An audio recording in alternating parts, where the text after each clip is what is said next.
Welcome back to the panel discussion, Driving IT Modernization in Government, sponsored by Sapient on federalnewsradio.com and 1500 AM.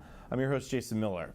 My guests today are Chad Sheridan, the Chief Information Officer at the Agriculture Department's Risk Management Agency, Jeff Weiner, the Deputy Executive Officer of the National Institute of Diabetes and Digestive and Kidney Diseases at the National Institutes of Health, and Nathan Brewer, the Vice President for Sapient Consulting Public Sector. We ended the last segment, a very interesting idea here about kind of the communication internally, curmudgeons. I'm glad we got that word out there. It's one of my favorite words.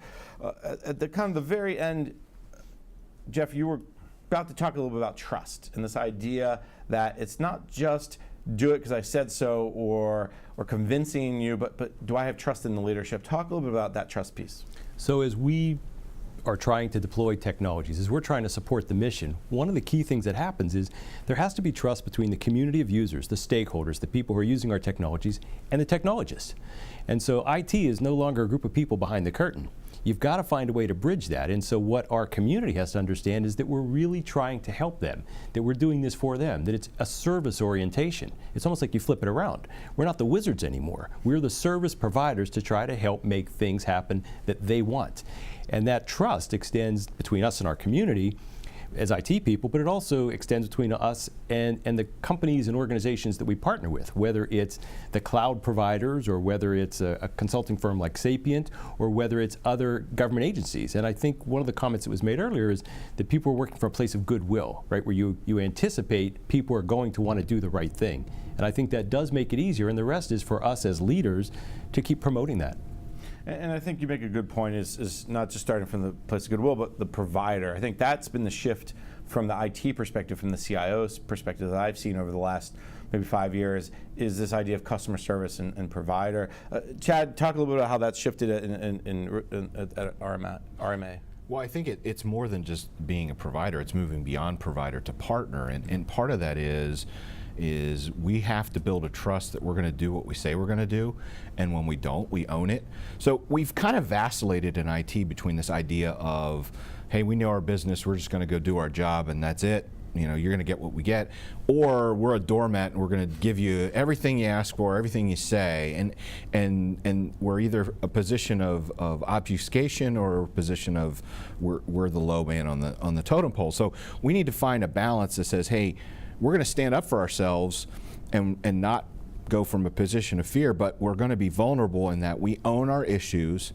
We're going to tell you where our problems are and what we're doing to fix about them, and if something goes wrong, it's ours. So we build trust by being vulnerable, by listening, by trying to understand what people's problems are, not from a position of defensiveness, but from a position of, I'm here to help.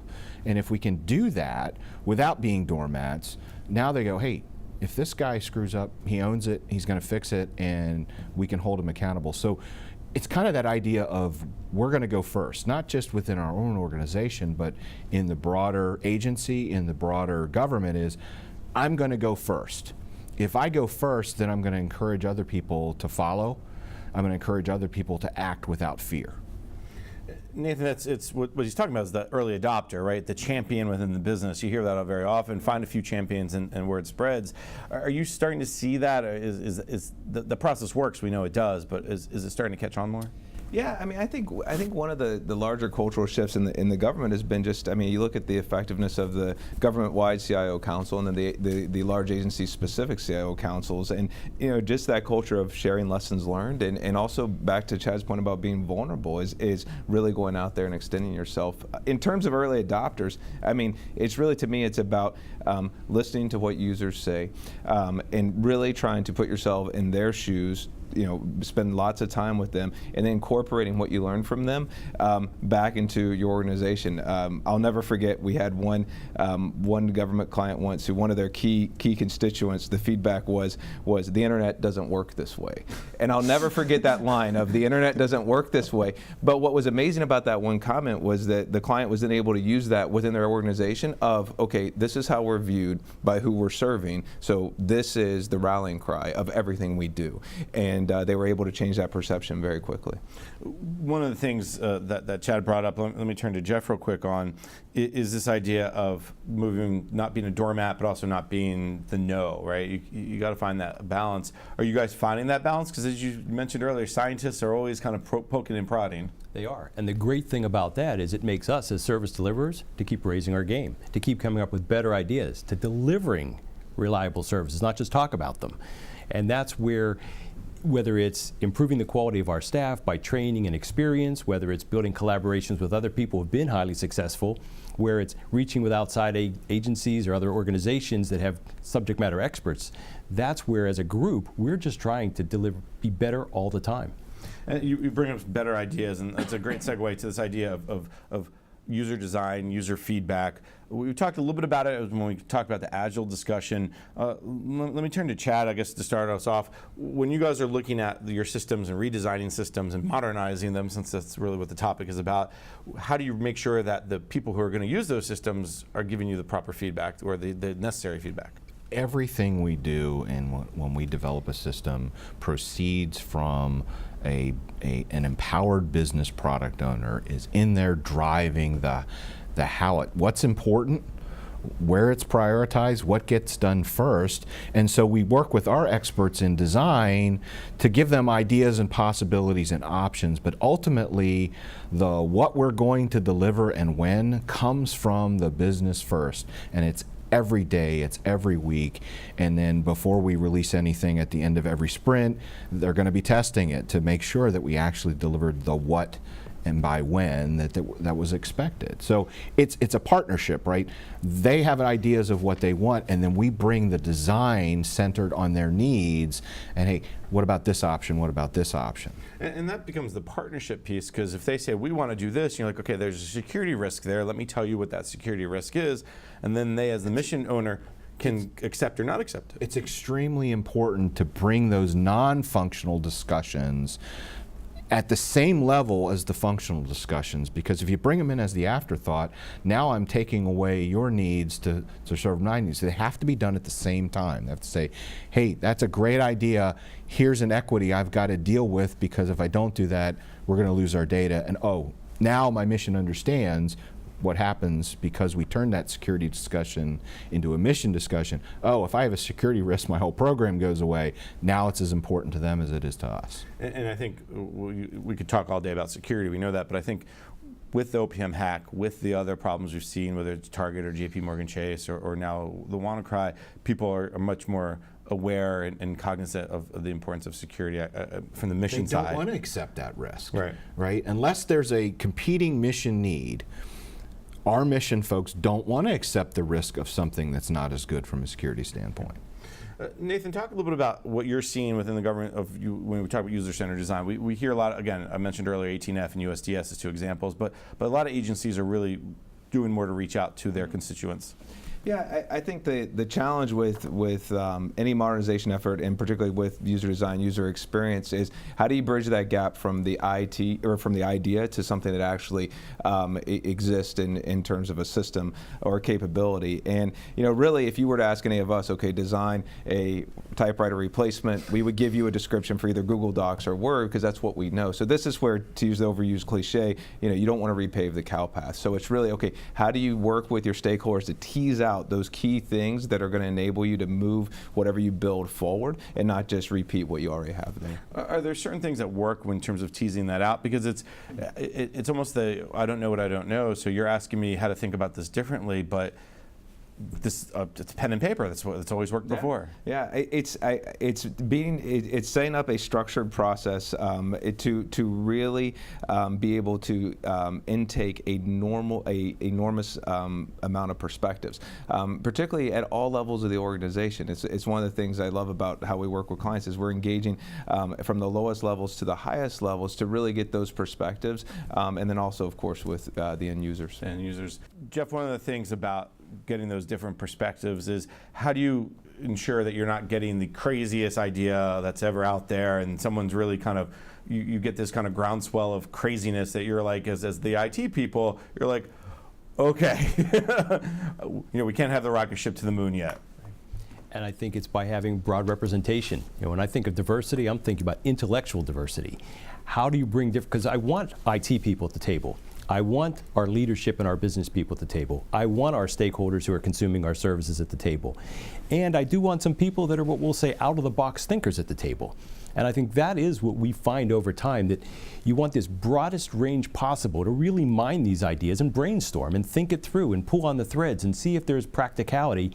And something that started off as a nugget of something very strange might have turned out to be something that actually added something or to the overall product. Chad? I think you add to that by doing it with product, right? We can do all these tabletops that you want. You can do, storyboarding and all that thing. But if you can do that in a software development environment where you are showing them real product, with stubbed in things for future features, but if you can show that in real product, it's so much different, and actually the advantage of software development is you can show them something real as opposed to words on paper. Words on paper do not capture what you can do in software. So if you can get the product, that changes the dynamic of the conversation. And that's been the change we've seen within the government around Agile is 2-week sprints or however long the sprint is. Yeah, I don't like that. Change this, this, and this. Okay, we can do that. Versus what's been before, which was here's my requirements. Come back in 6 months or a year. Oh, wow, we don't like that. You change the mindset from it's a hard requirement written in on stone tablets to I have a hypothesis of value, right? Let's go test that hypothesis, right, and see if it works. And if I do that in 2 weeks as opposed to 2 years, now I'm reducing risk. I'm getting to better value faster. Jeff? And I would say one of the things we've learned as in the industry, as technologists, as people following best practices, is that it is much better to explore things, as Chad is saying, start them early, test it, because it's easier to course correct early on in a project. It's much less expensive. It's more dynamic, it's more responsive. And I think that's what most of us have come to learn, is that you want some fluidity in this process. It's not like the old days where you would plan something up front, build it and deliver it 2 years later, and find that the technology or the people's needs have changed. Nathan, what we're talking about here in many ways is this idea of culture change. And before everyone groans in size, we have to talk about culture one more time. In many ways, it's defining that culture change. Talk a little bit about if you're seeing that definition changing, right? It's not just you got to change the culture, but what does it mean to do that? Yeah, well, the topic of change in government is always interesting to me. I was talking to a former department level CIO just last week, and his advice, it was hilarious. He was like, when people come into government from the outside and they're like, we're here to change something, it's like, there's enough change happening already. It's like, get on board, find where you can make impact. So, to me, I think back to kind of the IT modernization piece and what that does in change is it's really triggering a culture mindset of modernization isn't something you do once. It's a way of thinking. It's a way of addressing the needs of the organization and how it's serving its mission. So it's an ongoing process. And I think like security and so many other things, you have to keep that in mind. This has been a fascinating conversation. We're just about out of time, so I'm going to throw out the getaway question for everyone. We've had conversation touched upon a bunch of different topics, a bunch of different things. If you're an agency or you're an organization who's just either starting to look at this modernization because of all the things coming from OMB and the White House and Congress, or if you're just kind of in the beginning stages, what are some of the best things? What are some of the takeaways? So we started with Chad at the beginning, so we'll start with Jeff in the end here. So I would say be thoughtful. Recognize that making IT investments are very expensive. You're committed to them for some period of time. Bring the right people together. You've got to have a group of smart people that represent the broad range of technologists and business people and customers to make this happen. Do planning. Be ready. Use some project management skills. Actually have budgets, have schedules, have the fortitude to actually use them and to keep some discipline, because it will help the organization stay focused, and I think that's where leadership really does have a great contribution, is to keep the community together, make sure it's important, and explore your options together as a community. And you said bring together smart people. You said something earlier, diversity too. Not just IT people, not just mission people, but the whole kit and caboodle. Nathan, you're still in the middle, so you get the middle word again. Fantastic. So, no, I would just say be realistic. With what is possible. I think where technologists get a bad rap is that the next whiz bang thing will cure all our problems and be a panacea. And I really think if you're realistic about the skills you have in the organization, the financial resources you have, and then use that to basically then, with leadership, really sell what you're trying to do. I think that's key. And I think the point you made earlier that modernization is never done, we kind of know that, but it's really the whole marathon versus a sprint, right? And I hope that as agencies are going down this path, and the people who oversee the agencies understand that this is not a turn the light switch and you're good to go. Exactly. Because I think too often that happens. Chad, take us home. Tell us from your perspective, you've had a lot of experience with this. Two things. One, the end in mind is the mission. What do you need to support the mission? So always focus on mission. Two, I love the idea of planning. Not the plan, but planning. So what Eisenhower said, right? No plan survives first contact with the enemy. So the activity of planning is extremely important. The plan itself, not so much. So we try to build roadmaps. What's that roadmap look like? How does our short term fit into that long game? So remember the long game, but focus your execution on the short game. And how do you get people to focus on the long game? Because you actually focus on building that 1 to 3 year plan. So is it the idea that of here's where we're today and here's where we want to be in a year, 2 years, 3 years? Okay. What's our target state? Where would we like to be? But the target state needs to be way up here, not down in the gory level details, so that I know the decisions I'm making. Example, we want to get out of the data center business. We want to move to the cloud. So our short-term plans need to map into that longer-term focus. That's a great point. Gentlemen, this has been a great conversation. Very much enjoyed it. Unfortunately, though, we are out of time. I'd like to thank my guests, Chad Sheraton, the Chief Information Officer at the Agriculture Department's Risk Management Agency, Jeff Weiner, the Deputy Executive Officer of the National Institute of Diabetes and Digestive and Kidney Diseases at the National Institutes of Health, and Nathan Brewer, the Vice President for Sapient Consulting Public Sector. I'm your host, Jason Miller, and you've been listening to the panel discussion, Driving IT Modernization in Government, sponsored by Sapient on federalnewsradio.com and 1500 AM. For more on this discussion, visit federalnewsradio.com and search Sapient. On behalf of Sapient, thank you for joining us. A link to the archive session will be sent to you shortly. If you requested a training certificate, you will also receive an email with download instructions after the webinar.